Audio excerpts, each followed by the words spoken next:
machination inqualifiable. Et pire, que cette désinformation est foncièrement contre-productive, qu'elle est contraire aux intérêts bien compris de tout le monde. Dans leurs efforts de discréditer notre pays, d'en donner une image grotesque, dans leur acharnement de faire du Rwanda une caricature, alors que notre pays semble avoir si souvent été cité comme un modèle, comme un pays à gestion sérieuse et responsable, s'attachant avec toutes ses forces à un développement par tous partagé. Ces gens que nous plaignons profondément, car ils ne savent pas à quel point ils font du tort à leur pays, à quel point ils risquent de s'aliéner la sympathie internationale, une fois que leur système de mensonges et de pseudo-information aura été perçu à jour. Ces gens aveuglés par on ne sait pas trop quoi risquent de provoquer le chaos ici dans notre pays et dans notre région. Au fond, leur aveuglement ne peut que conduire à faire embraser notre pays par une guerre civile, à précipiter dans le chaos notre région, connue pour sa stabilité et l'entente cordiale régnant entre les peuples et leur gouvernement. Cet aveuglement ne rendrait-il pas impossible toute idée de partage dans la lutte pour un progrès toujours plus réel du Rwanda? Cet aveuglement ne rendrait-il pas impossible toute idée de négociation, toute idée de progrès réel, toute idée d'un développement continu, toute idée de solution pour quoi que ce soit? Ne rendrait-il pas impossible toute continuation de l'ouverture en profondeur, ouverture politique, ouverture économique, ouverture sociale, humaine et idéologique, dans lesquelles le peuple rwandais s'est résolument engagé depuis déjà le 1er juillet 1987 et qu'il a concrétisé, qu'il va continuer à concrétiser par tant de preuves tangibles. Que cet acharnement aveugle contre notre pays risque de rendre tout cela impossible, nous le regrettons profondément. Militantes et militants, écoutez-moi bien.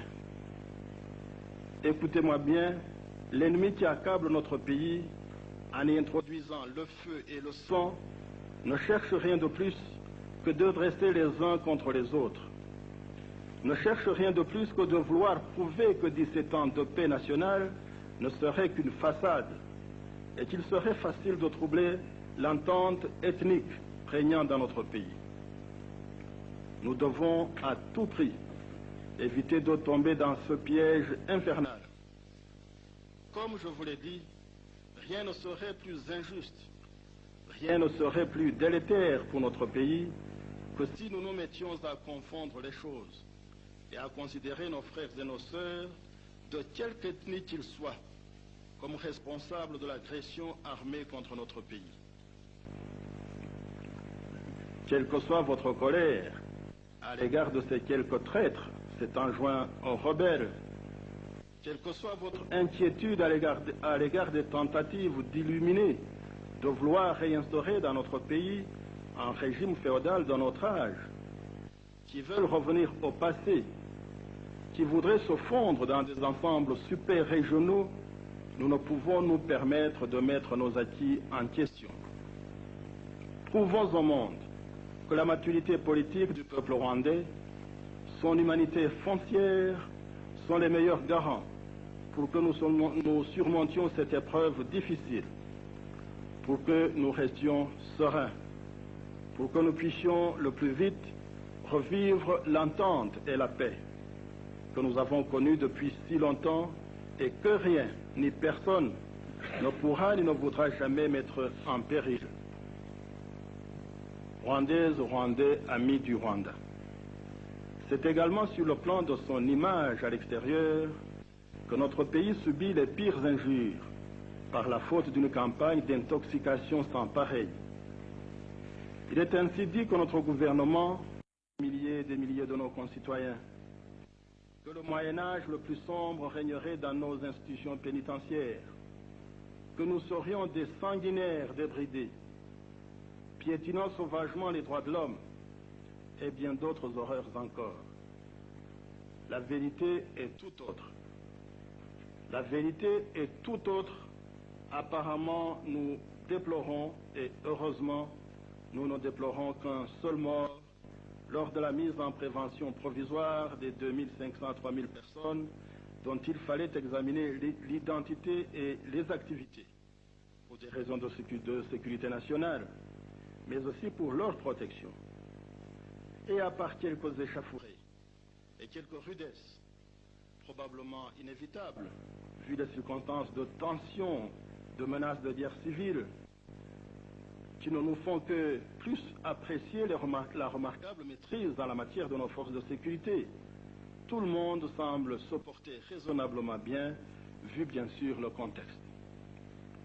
Nos prisons ont été visitées par les journalistes, libres de filmer ce qu'ils voulaient bien filmer et de discuter avec qui que ce soit.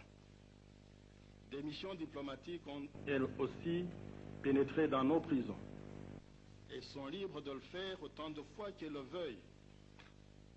Le Comité international de la Croix-Rouge, qui a la satisfaction profonde de toutes les parties concernées et avant tout des responsables des prisons et des détenus eux-mêmes, avait déjà visité toutes nos prisons, selon ses méthodes, il y a peu de temps. Pour le moment, il est lui aussi à l'œuvre, sans aucun empêchement de qui ou de quoi que ce soit, et cela conformément aux accords internationaux signés en connaissance de cause par le Rwanda, convaincu de leurs objectifs. Voilà, c'est cela la vérité. Nous n'avons rien à cacher. J'invite les parlements de nos pays amis de nous envoyer leurs commissions d'enquête s'ils le veulent. Elles pourront tout voir. Elles pourront enquêter sur tout. Vraiment, nous n'avons rien à cacher.